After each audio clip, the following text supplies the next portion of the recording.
I'll start with some introductions with myself. My name is Praneeth Patlola. I'm the CEO and co-founder for Will Hire, HR tech person, developer turned HR per tech person over a period of time in the staffing game. A long story, but I'll keep it short. My primary focus as a company, as we are, and personal focus is enabling direct sourcing in contingent staffing world and looking at making it successful. With that, we have an amazing panel today. I'll start with Mike. Mike Wolowitz, who is the CEO of GRI, Geometric Results, one of the large MSPs and significantly known MSPs in the space. Mike has a tremendous amount of experience in MSP world for 25 years in contingent workforce world in total in multiple leadership and talent acquisition leadership roles. And he has led performance managing team, high performing teams, and driving more new innovations and executable approaches into making companies successful. And he is passionate heavily on direct sourcing. We'd love to hear his take on this here. Thanks, Mike. Thanks for being part of this. Yeah, thanks, Praneeth. And Jonathan, Swanz, great to see you guys. We've all had the chance to work together in different capacities, all four of us over the years. So excited to share an hour together. Awesome. So thanks for having me. Awesome. And I'll go to Jontahan, Jontahan Kestenbaum, who is the MD of Talent Tech Labs. He's a lawyer by education, and he's the most sorted out of speaker in the HR tech industry, I would say, given his research and publications they do under the Talent Tech Lab, which is a research organization. Anybody looking for an in-depth research around the space in talent tech space, Jontahan is the go-to guy. Obviously, it's at cost, not for free. But thanks a lot, Jontahan. I know from your point of view, you have been seeing the trend and the research access you guys have. You probably have seen what has happened in the HR tech world and keeps happening, and the predictions for the future. I would assume that based on the conversations we had in the past and with your team, direct sourcing has become also your hot topic in your research and kind of closely monitoring that. Thanks for being here and looking forward to getting your insights. Yeah, no, thank you for having me. Super pumped to be on a panel with such amazing people. And to your point, direct sourcing is top of mind for all the folks that we're dealing with. Our next trend report will be on direct sourcing. So, yay! I'm super excited about that. Well, next, the mastermind, David Swanz, who is part of IBM. David has been in the HR tech space, in the talent acquisition space for several years, and he kind of leads and is part of the IBM's talent and transformation division, where he leads and engages clients in digging into what ifs and whats and why nots and how to transform their process around people, transformation, talent from acquisition to learning, and also workforce development and skill. There is a huge mix of all that, and I think I might take about half an hour to explain all that introduction. But the fun part is he has hands-on experience on direct sourcing side of in the industry, and went through some iterations in his career in implementing, and sees a huge importance of it. But he is also a martial arts professional, has a black belt in it. He got his nunchucks next to him, so be careful. But with that, thanks a lot, David. Thanks for being here. Yeah, thanks, Praneeth. Thanks for having me, and it's always good to see everyone here. I think all of you have I consider good friends. We've all helped each other in some capacity, and we'll probably continue to do that in some way. And hope to share a few thoughts with the crowd out there that can help them in their career journeys and business journeys as well. So awesome. Thank you for having me. Great. Yeah. So let's kick this off with a little bit of a high-level context, because many a times there's always a confusion around what is direct sourcing, why direct sourcing. There's a lot of whys and whats still the industry, one side of the industry where we have been educating Mike, David, and Jonathan already through our educational journeys of enterprises, and also from an MSP world, the maturity models are keep building up. There is still kind of clarity and confusion missing. Is it my mic? Yeah, I just muted Dave because it's the feedback's coming from Dave's mic. So Dave, when you speak, just unmute yourself. Awesome. So just real quick. So we'll start with like, what is direct sourcing as a high level?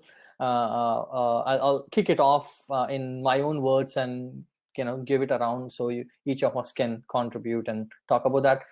In typical words of direct sourcing, how I'm perceiving that is more of an ability to attract and engage talent in a contingent programs directly. It is not just restricted to contingent program, it's beyond that for a talent. The technique of engaging talent directly using brand enablement, talent pool strategies, and several other mechanics of known, new, and unknown talent. Kind of that is like a high level summary I got from my end, but I'll give it to the group of experts here, and you guys can take it over. Kind of like, what is direct sourcing? I could start with the definition, like talented lifestyle. Go for it. We direct sourcing is as we see it. We look at the technology. So there are direct sourcing technologies. Direct sourcing technologies enable procurement to hire candidates without having to leverage necessarily an MSP or the internal talent acquisition team. I think what we've learned is it's not just about the technology, because you need service layers in there. And so I think as the direct sourcing space is evolving, you're starting to learn the pieces that procurement can't provide on their own. And I think we'll get to unpack that today. But at its core, as we see it, there are a new series of technologies that are enabling procurement to directly source and engage candidates without much help. Hey, Jonathan, I'll sort of build on that a little. Okay. I think about direct sourcing in the contingent world in this context as a company engaging directly with a candidate, engaging directly with a contract worker. And there's a million different manifestations that can go along with that engagement. Who's the employer of record? Is it purely a technology engagement? Is it a technology and sourcing endeavor? To me, all of those variances are what's created the lag and uptake in direct sourcing strategies by companies that I'll know we'll dig into. But for me, if I boil it all down, when I'm talking to clients that are engaging in or want to engage in a direct sourcing model, it's how do they leverage their brand, their culture, their own attraction strategies, if you will, to engage directly with a worker that wants to work with them, and in this case, in a contract basis. So again, all the different nuances about how you engage, who's the employer of record, are you using a technology and a sourcing solution? There's a lot of different levers to throw, and that's what I think is so interesting and exciting about the journey we're going to be going on as this model develops. But boiling it all down, that's it. It's a client-branded strategy to develop and build a talent pool that they can directly engage in. I was good as well, Mike. With for me, it's David's muted. There you go. I unmuted you. Okay. Hey, Jonathan, he's used to this. His wife had the same function installed in him. He's familiar with it.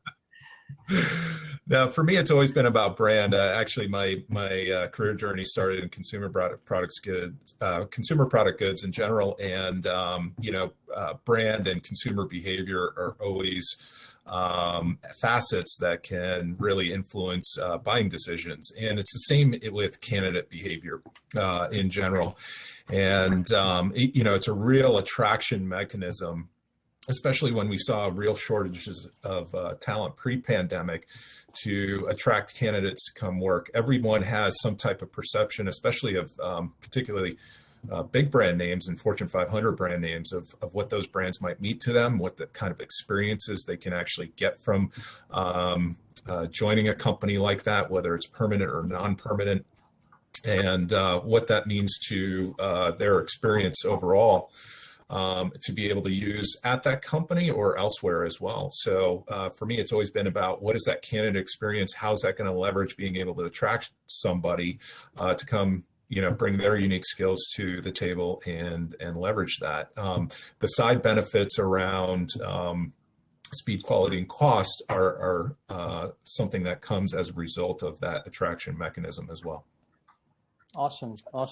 That's a really good take. And just to build a little on top of that, and this goes back to the HR tech journey or the HR technology adoption journey from a process and technology combined. The way you look at it, why now is becoming like, why now? What is this? Why is this a prime time for direct sourcing is kind of becoming a bigger question. And the way we are looking at this is, if you look the journey of HR technology in the past several years, I think everyone probably has seen the consolidation and the days where the email, when you click on a list of links of jobs barely listed on the career site, it goes to an email where you have to email your resume to an email address as careers@companyname.com. That's where like the journey of digital talent acquisition kind of started beginning, is how I see, from the paper-based classified as a paper-based or offline referrals, and transforming that referrals into a completely online version of game where it went through a complete revamp of highly competitive landscape of ATS, which then progressed into talent CRMs, which now enable with a candidate experience, employer branding, re-engagement, skill-based strategy.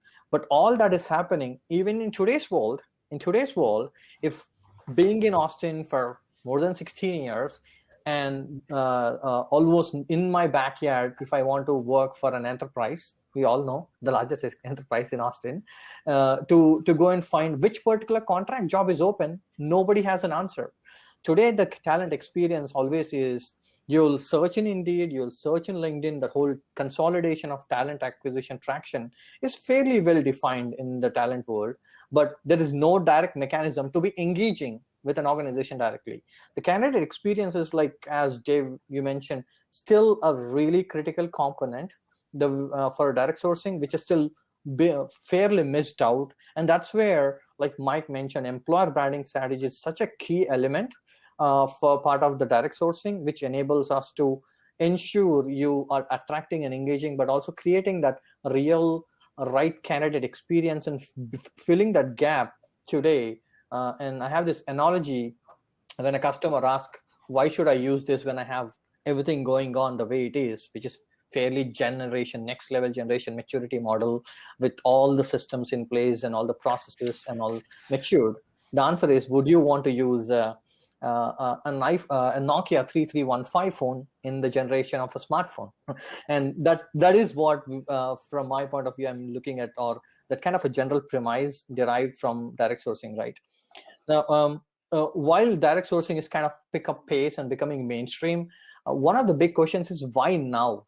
And what has changed in the last 3 years or in the recent time where this has become a bigger traction for enterprises? I'm happy to jump in. Yeah.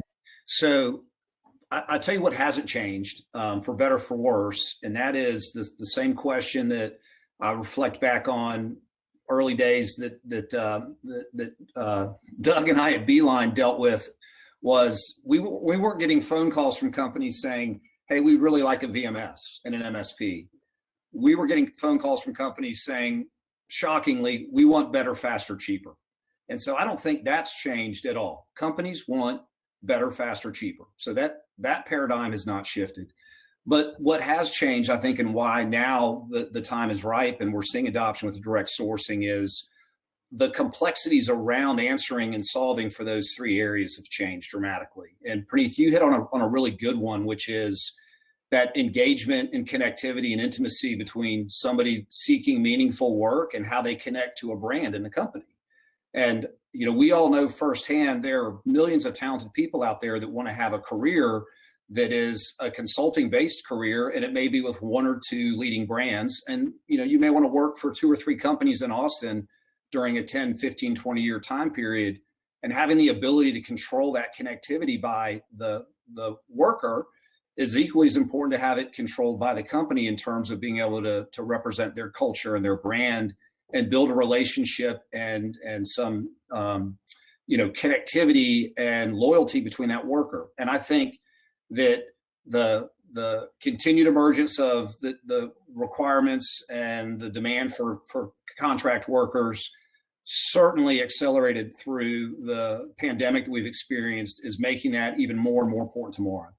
And so being able to have a platform that helps make those connections real is one of the drivers of why now. And this is where there's a gap in the current staffing model that exists. And I think that's an opportunity for staffing companies to figure out, how to close that gap and improve the outcomes for companies. So to me, a big piece is that engagement model has shifted, and this is a way to help solve and close that relationship gap.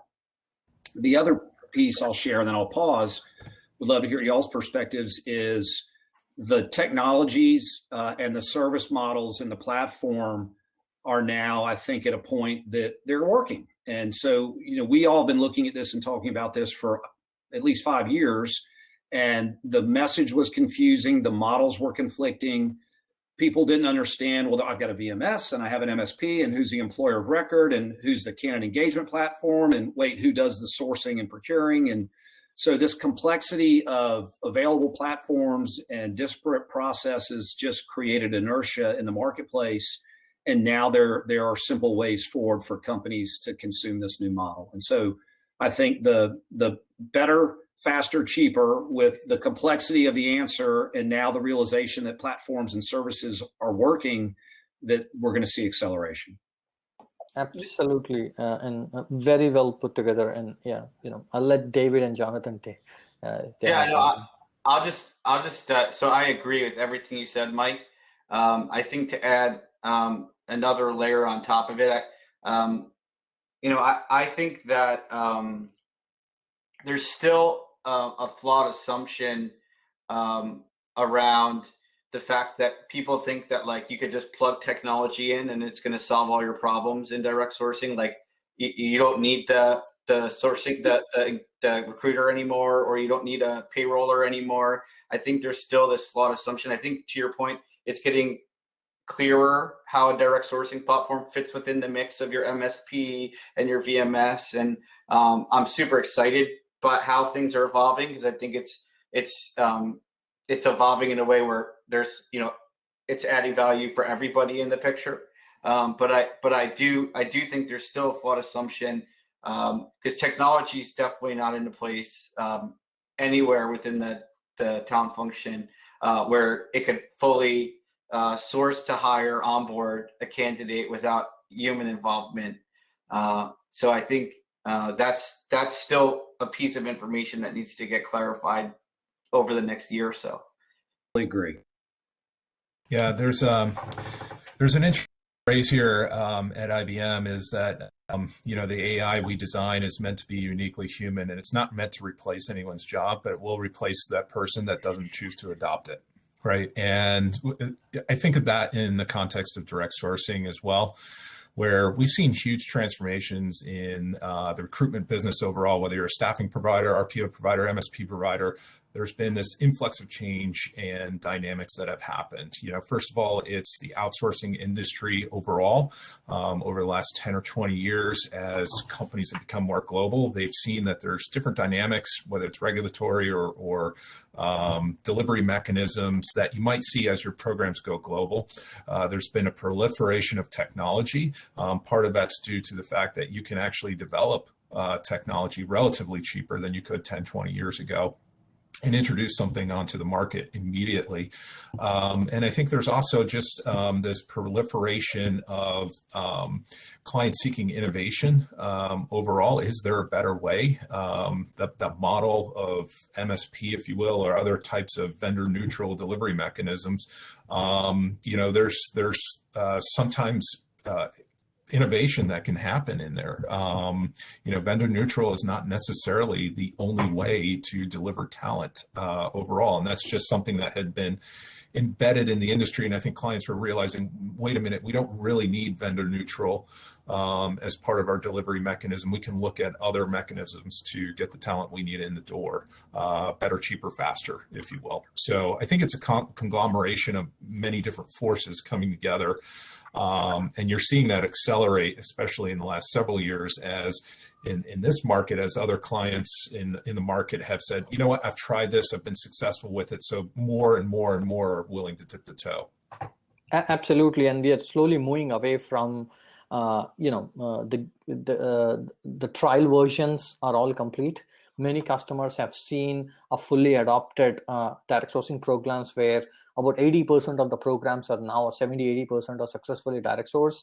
And there is new models around very specific vertical, like light industrial direct sourcing is completely different. You can't just patchwork the professional side of direct sourcing into light industrial just like that. So there is the operational models are also different. There is a lot of clarity, like Mike, Jonathan, you mentioned multiple components. But that actually also takes me to the next question. And after that, we'll take a little pause to answer a few questions which people are posting in the forum, so that we'll set the baseline with this next question is like, to bring clarity around direct sourcing, what are those critical components which baseline, or what are the baseline of a direct sourcing components? Like from a technology point, the way we are looking at is there is tech of platform oriented approach, but there's also process and people as such, from who is building the talent or employer branding strategies or talent sourcing strategies, from a which is the attract strategy, and then the curation strategy is like, all this talent traffic is generated. Now you have to curate them better at a more cost-effective way. You can't just throw hundreds of dollars for qualifying a few applicants and then end up hitting the bottom line, troubling the bottom line. But also engagement, like the payroll. How are you engaging them or managing the candidates on a payroll? So technology, attraction, the curation aspect of it, and then the managing of the candidates is how I see it. And I want to give it to the group here to take a stab at that, because that each is a large amount of function in itself. Like talent acquisition as attracting talent itself is a larger function. So each one, I'll let three of you kind of chime in on that core components. Yeah. So I think we're moving to a place of, to Mike's point, better, even cheaper, even faster, branded. Like that's, so we're going from better, cheaper, faster to even faster, even cheaper and branded now. So the whole experience is branded. I think to get there, what you need, so to get the branded part, right, you need the ability to inject your employer brand into your contract jobs. So there's a piece of technology that needs to help you do that. Do you need a separate team to supply the employer branding content? Probably not, because you're probably using it within your organization already. So I think you need a piece of technology to help you get that out there. I think in terms of faster and cheaper, it kind of goes in the same. You need technology to help pull people together, maybe leverage referrals, be able to scalably get these jobs out to the market, not just through staffing channels. And I think you still, unfortunately, will need the other components, which I've been shining my light on, which is payrolling these people. And then actually, there's a reason why recruiters exist, which is, sourcing, like finding out if a candidate's ready or interested or even available, right? So you still need those two components for a program to be successful. Now, I think technology is going to make a meaningful impact in those two areas over the next 5 years. But for now, I think you still need suppliers to step in those two areas. Awesome. I'll jump in a little bit, Jonathan, if that's all right. Jonathan, I had the chance to sit in on your session earlier today, and I love the fact that you talked about how managed service providers absolutely have to continue to adapt and advance and innovate, because we are being disrupted, and that's healthy for the marketplace. So my take on this, and Praneeth, I'll gun jump. Brian McGuire shot us a question about, should the direct sourcing program sit under an MSP? this is, my world and my view.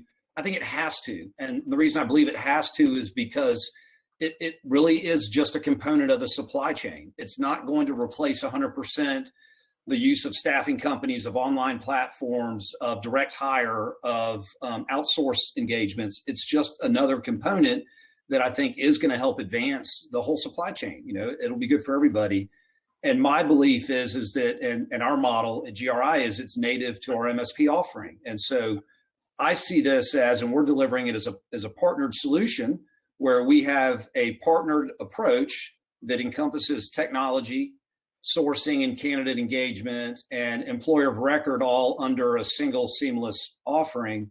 And that's because the complexity of breaking these pieces down creates confusion, and I think will create sort of dissonance in the model. It doesn't mean that you have a single partner doing all of those things, but I think delivering it and orchestrating it as a seamless platform is incredibly important. And the go, no-go decision for a company to leverage a direct sourcing solution begins with the brand. This has to be a customer-branded, client-branded engagement. Otherwise, it's just not going to have the success of the engagement model that you want with the workforce, in my belief. I just want to, Dave. Sorry, David. I want to give you a chance to talk. Oh, so there's one. I think that there's a world where this lives under MSP, but I do think there's one conflict that needs to be sorted out, and the conflict is, how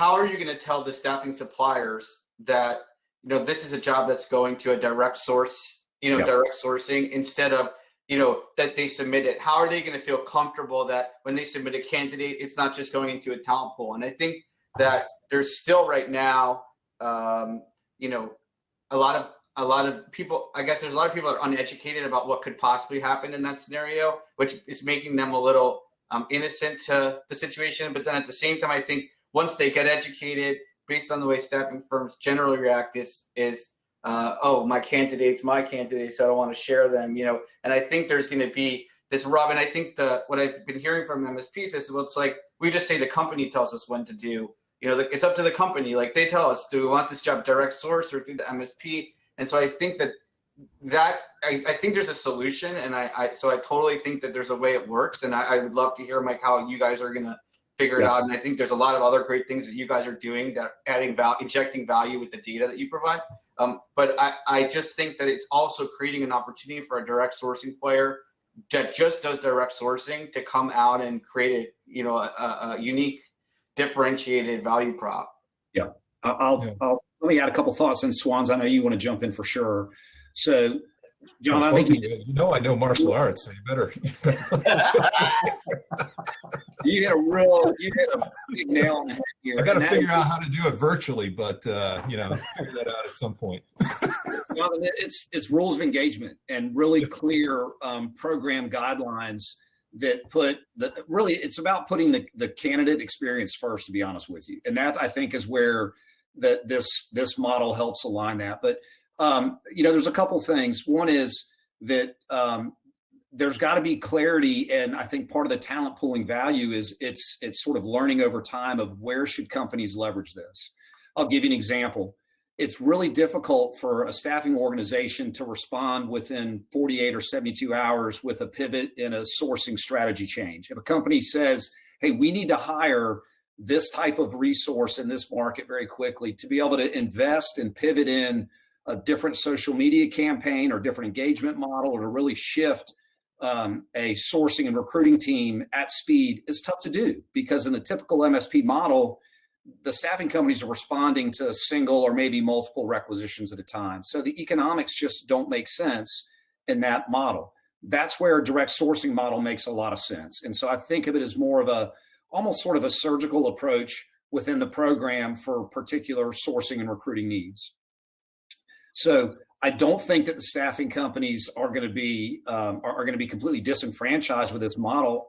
My belief is that this is going to allow staffing companies to really lean into their strengths and focus on delivering in the programs where they want to deliver in, and really focus on the areas that they can most successfully bring in the best candidates and drive the right economics, for their business.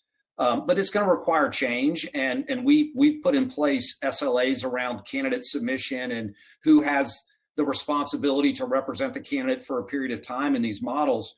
But in my world, and my view is that's driven by the candidate. It's not driven by the staffing company. It's not driven by our client. The candidate is in control of, who is representing them. And I think that's a really important aspect. But it's got to be transparent and fair. And there were models early on that really were sort of like temp nabbing, and you heard all sorts of things that were going on, and that's what this model is not.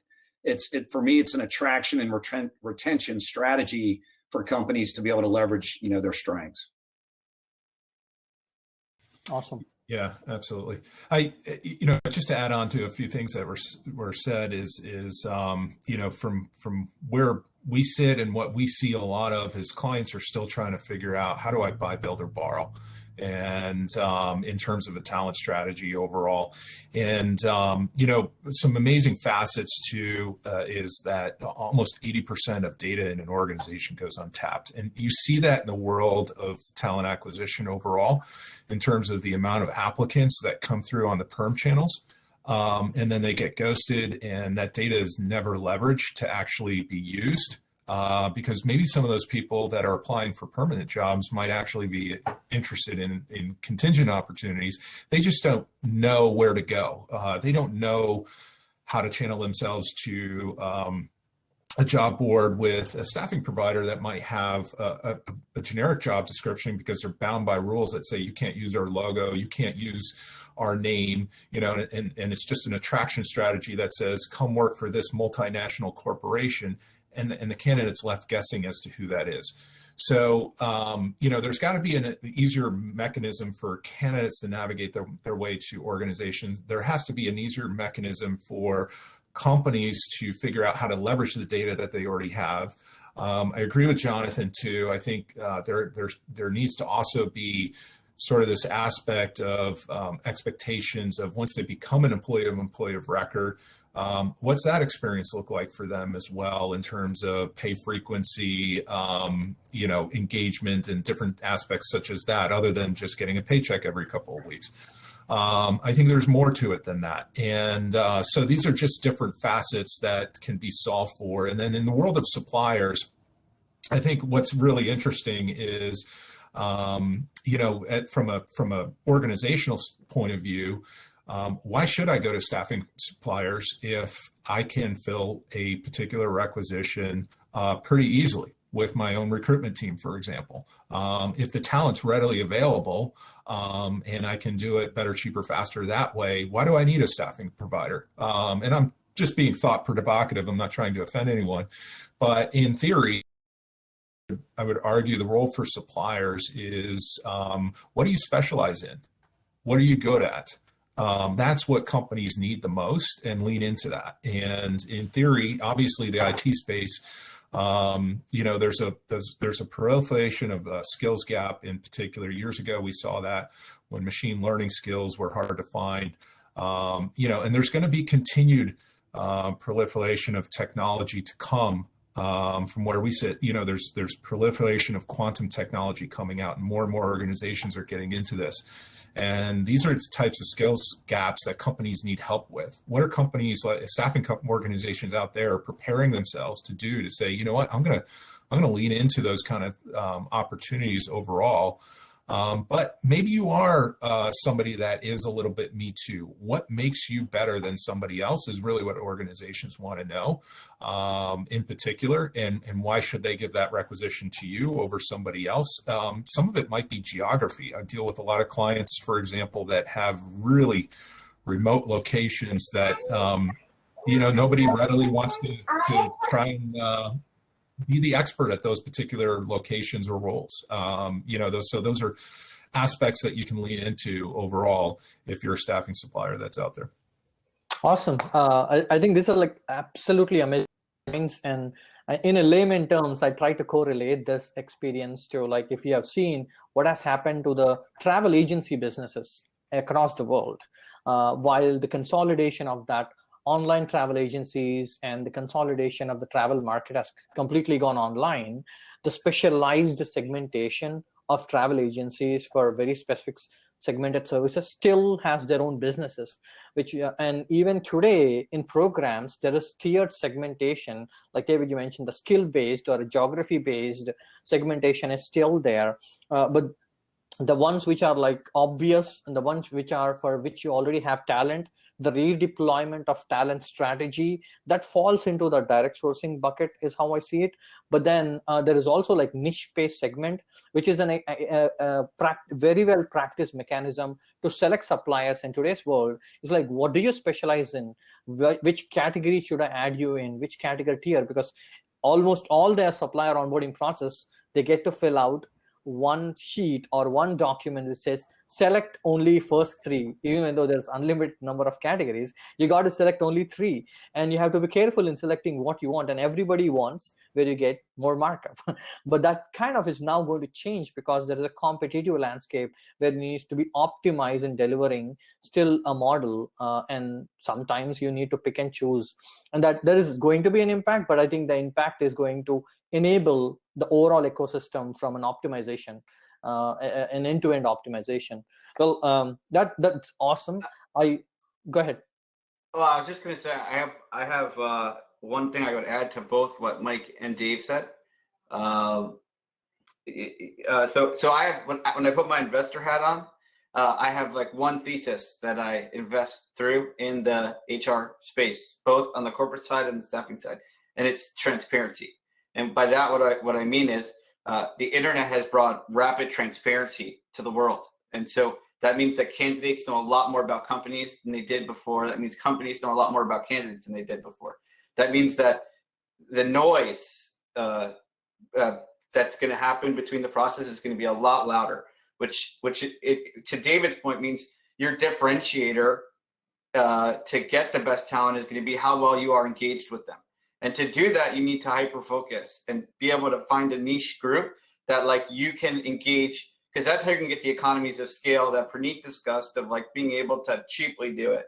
And I think this is a driver of what's going on in direct sourcing. You need to bring the brand into direct sourcing to more effectively get candidates engaged with your organization.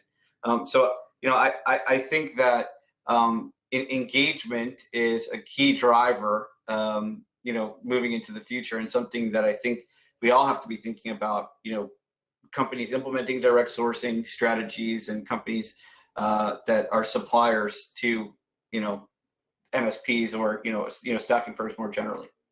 Yep, and program management of direct sourcing is a new evolving function too, which is very critical. And Mike's company and GRI has tried to champion that already in kind of how do you enable that talent experience, talent engagement being an integral part of the supply chain pool for customers. Kind of that is really still evolving, and I think it gets matured as we move forward.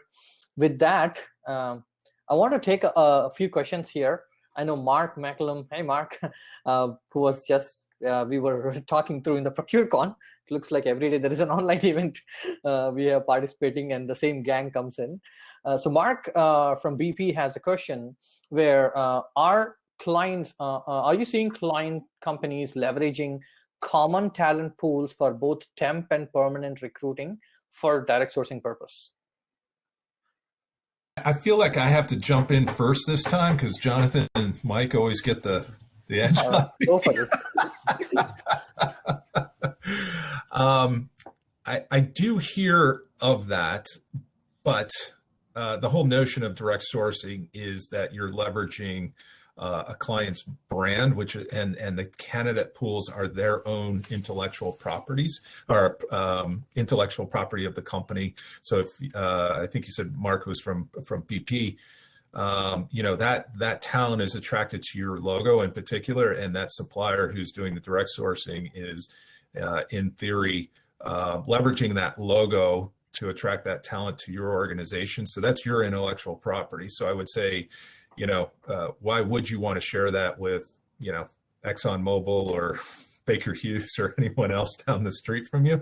I don't know, unless there's some other type of reason. Now, I do see a lot of different types of talent pools. I know they exist out there in terms of different types of roles in your industry, in particular in oil and gas,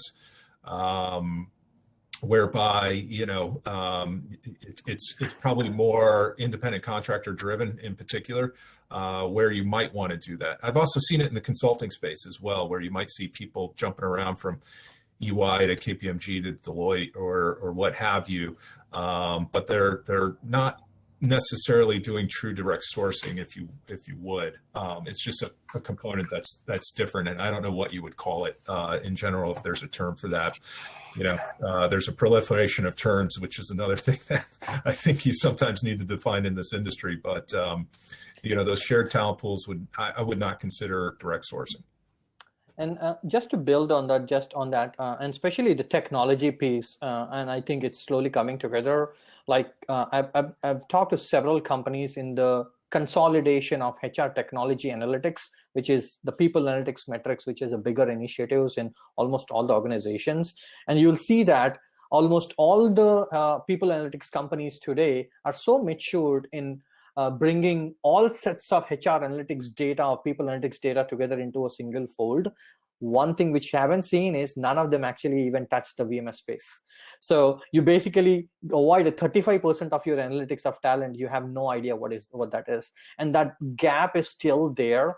But everybody is now starting to realize that we have to bring that together in terms of a singular centralized talent pool. I think we still have a transformation journey to go through in the next couple of years, either through an integrated approach, which is kind of connecting your ATS, HRIS, and the VMS and the known or public and private talent pool into a singular centralized talent pool approach. But that needs integration. And I think people are always scared when it comes to integration projects, because everyone thinks like that it's a couple of $1 million project. But today, providers on the platform of a talent pool providers are going to be making that much more easier with the connectors which are built. There is no cost to the customer unless your HRIS provider charges for that, which we have seen that happen sometimes. So that technology differentiation is something which I personally seen, which is one of that critical step. But if you have so if you are an SAP shop and if you have a SuccessFactors, you can still leverage that centralized talent pool because they have already ventured into that, and having that conversation with that group will enable you to create that centralized talent pool already. I'll stop there to give it back to Jonathan and Mike on that. Yeah, well, I think you're hinting at Gustav World Staffing Summit 2021 panel called "Why the Time is Right for Total Talent Management," because I feel like that's the term that folks are wrapping around that concept. I totally agree that data is important to corral in one platform. I think there's lots of folks trying to do it. I think you're right to hint at the data being more accessible potentially now than it has been in the past. You're starting to see, so we do a lot of work on the corporate side as well as the staffing side, and on the corporate side you're starting to see applicant tracking systems also build vendor management functionality. So you have ATS, FMS, VMS functionality in one system. The idea being that they can go to a company and be the provider of their ATS and their VMS and their FMS potentially. And so, but to the extent that they would get deployed, like an avature in that capacity in an organization, that data would start to become accessible in one platform. But it's not going to happen quickly. We do think there's going to be a third party that's going to be able to get this data together in a more meaningful way. We think it's going to happen in the recruitment process automation world. So like a RPA analytics platform combined. And RPA would be 2023's conversation, but I think there's definitely some interesting work being done there. Awesome. So I'll add just a quick thought. So I think that this sort of cross pollination is happening. I know it's happening today. What's exciting for me and is good for all of us, whether you're a technology provider, staffing provider, managed service provider, is this model in particular is facilitating the conversation around talent acquisition, perhaps for the first time as a real strategic priority for companies when they think about their contingent workforce. It's not just a procurement initiative. It is about talent acquisition. And Praneeth, you and I know this firsthand. To have success with these programs, you have to have engagement with HR and branding and the IT department, because we're talking about having a contractor careers page alongside a permanent hire career page. So these things are happening now. We've got programs where we're leveraging now data out of the applicant tracking system to attract candidates into the contingent labor pool that either are former workers or silver medalists. And so I think that it's really important for us as guides for our customers to help them think about what's the right model and path for the candidates they want to attract. We're able to do this for internal mobility as well. And again, for a lot of companies, you can see that they've got strategies on both sides, which are, hey, we actually wouldn't mind seeing some of our valued workers maybe convert to the contract labor side and still want to be engaged with us from a career perspective. Likewise, we have plenty of customers that are wanting to use this as a model for temp to perm. And so I think that the value of this can flow both ways. The real key piece here is you've got to get TA and HR and branding and risk and legal, everybody lined up, because it's still a journey.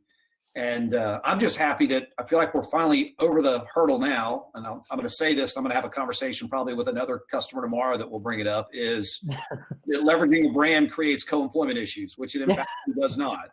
So, there's still just a bunch of education going on, but these important conversations are happening. And that's what I think is really exciting for everybody. Absolutely. And you touched that important point, and confusion we are still trying to clarify. And in many of the roundtables in the industry for the past 3 years I've sat down, this question comes up, and my only answer is, do you have a payroll provider? Yes. Okay. If you don't have a co-employment risk with your payroll provider, you don't have a direct sourcing. Simple. And there is also one important burning question we always try to avoid in these conversations, especially in the larger context, is Mark has asked this question: how do you see direct sourcing impacting the typical staffing agency model, is the question. And I think we kind of touch base that it is going to be an impacting, but maybe touch at a high level. I'll hit one piece and then I'll turn it over to you guys. Because we're seeing staffing companies thinking about, do they pivot into a sourcing recruiting capability around direct sourcing, and there's going to be growing demand for that in the marketplace. It comes down to your philosophy with the candidate, because in a direct sourcing model, you're delivering the candidate, helping deliver the candidate to the client's talent pool, and so you need to be thinking about the economics of that. I think the days of, look, we've got a talent pool and a candidate database of 1 million candidates, that feels awfully dusty and archaic for me, and it probably does to everybody on the phone. And so thinking about your relationship management strategy and your engagement strategy with the talent is important, because it's a different model. And I think you can't do both. I think you need to make a decision. Do you want to be a sort of traditional staffing engaged model provider, or do you want to be a sourcing and recruiting engaged model in a direct sourcing paradigm? Yep. I could add. Completely agree. I think there's huge opportunities for $100-200 million staffing firms to kind of dive in head first to the direct sourcing trend and be a supplier. I think it's like you're the perfect size to kind of solve some of those challenges. You have the resources to just focus on the sourcing. You have or the selection. You potentially would take on the payrolling business. You're not too big where you're gonna screw up a deal because your MSP might get pissed at you for supplying through a direct sourcing platform. But so I think there's a huge opportunity for folks to dive in. I think it's just you're going to take, what you typically do and break it into pieces and just be able to make money on those pieces, whether it be payrolling or selecting the candidate and get paid transactionally for that value that you're providing, and hopefully the right amount of value for the value that you're providing. Yeah. Yeah. Go ahead, David. I would just add, I mean, every business right now in any single part of the economy is just being touched and disrupted in massive ways. You know, our political climate, our social climate, no matter what country you're in, is all being massively disrupted in many, many different ways. And I think that's where there's chaos, there's opportunity. And I think part of that as business owners out there is trying to figure out and leverage, you know, what are your strengths? How do you turn those into comparative advantages and go for it and go into it and, or, you know, diversify in many ways as well. You know, maybe what you're doing today isn't really working. You know, what do you need to augment what your service is with something else? You know, it could be a technology and service play. Those are just different things you need to think about as far as your business to differentiate in a crowded field to push forward. Absolutely. And this I actually could experience, and I do experience this almost in real time.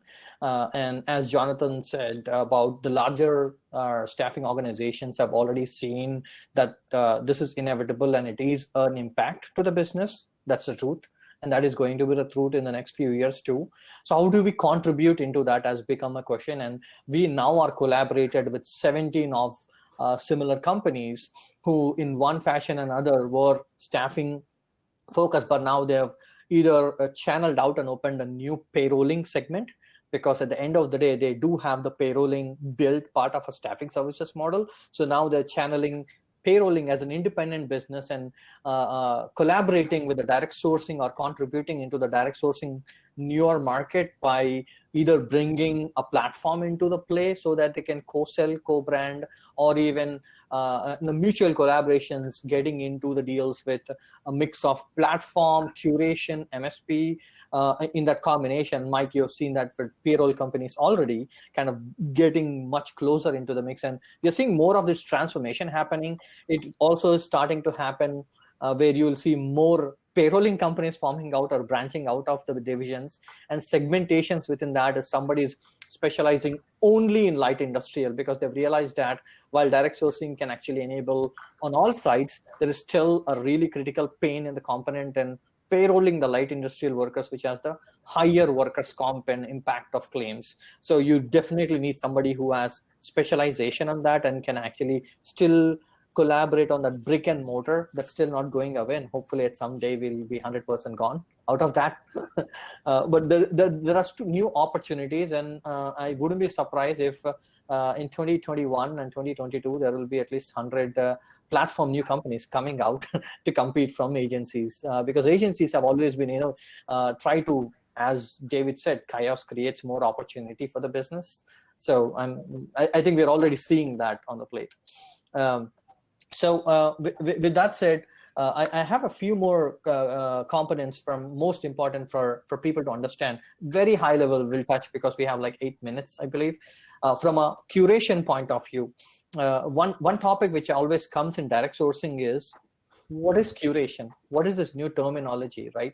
And in the morning, we had a panel addressing what is curation, but one of the key components where the whole process or the success of direct sourcing can also be enabled is to have that curation figured out who, where, and what, which is very critical of this component, right? I'll give it back to you guys to talk through that, and also how staffing organizations can contribute into that.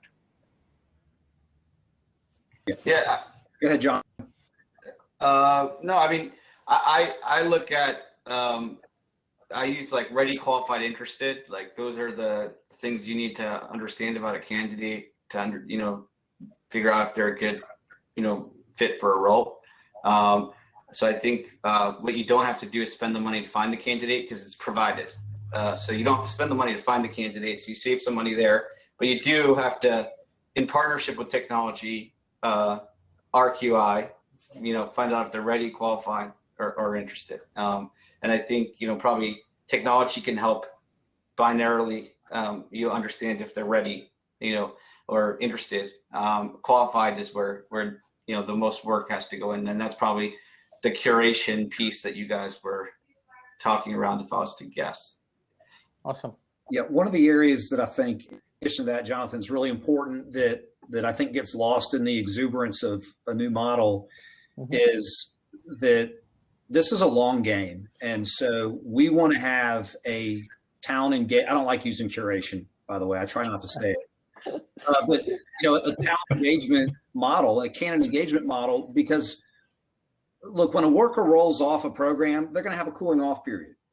60, 90 days, whatever the time frame is. And chances are they're probably going to get engaged with another organization, not yours that they've just left.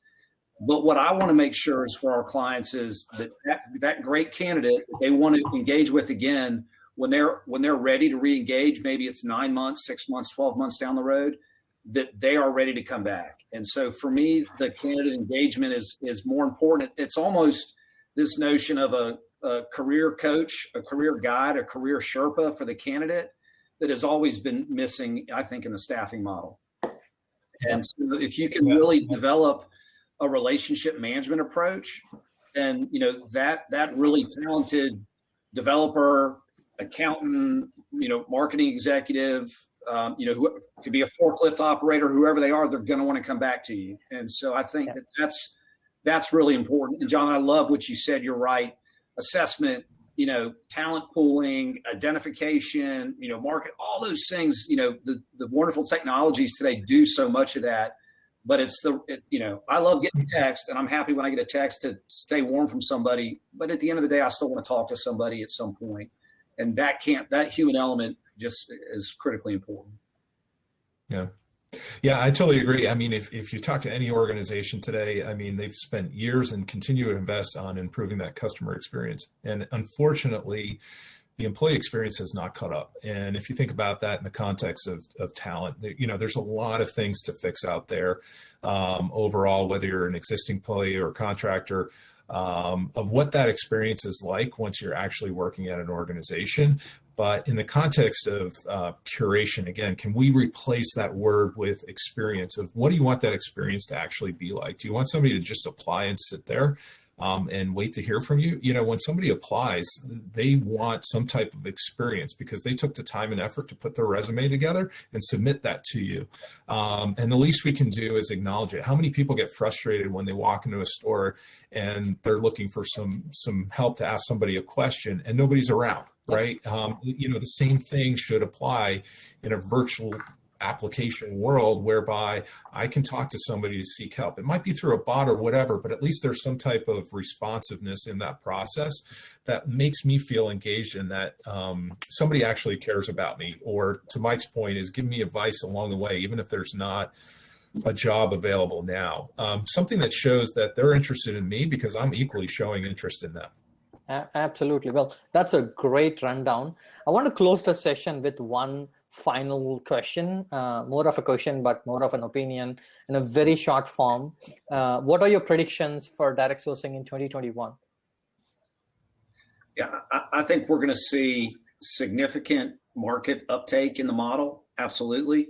And I think that we're going to see more adoption internally with companies between talent acquisition and procurement that unlike we've seen in the past. I think that the time of HR, talent acquisition, and procurement being separate around talent planning and talent management is thankfully in the rearview mirror for us.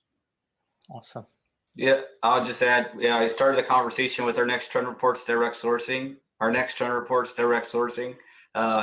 We just launched talent intelligence today or next week, and so three months from now, it's direct sourcing. I think there's going to be significant investment in the space. Praneeth, call me when you open your seed round.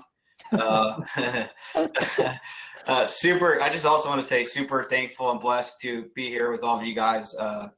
Really lucky to get to sit on a panel with both Mike and Dave and Praneeth and have deep conversation about this topic. So excited and thankful. Yeah, back at you. Likewise. Good connecting with everyone. Hopefully in the real world next time. Awesome. Yeah. And my take on a final word is, and for 2021, our personal goal is I call it as Uberization of that shift to worker category is a primary goal that we're going after. because we have seen the challenge around professional, and we are seeing a huge amount of adoption. And I think light industrial process or models which have not barely been touched from an enterprise world, I think that will be a big, heavy transformation in industry. There will be a bigger shift. That's my prediction because I'm going after that. But thanks a lot, everyone. Thanks, Mike, John, David. Always a pleasure to collaborate. And thanks a lot for amazing insights. And I think people have enjoyed enough. I see a lot of known faces. Julie, Hans, I think it's the same gang.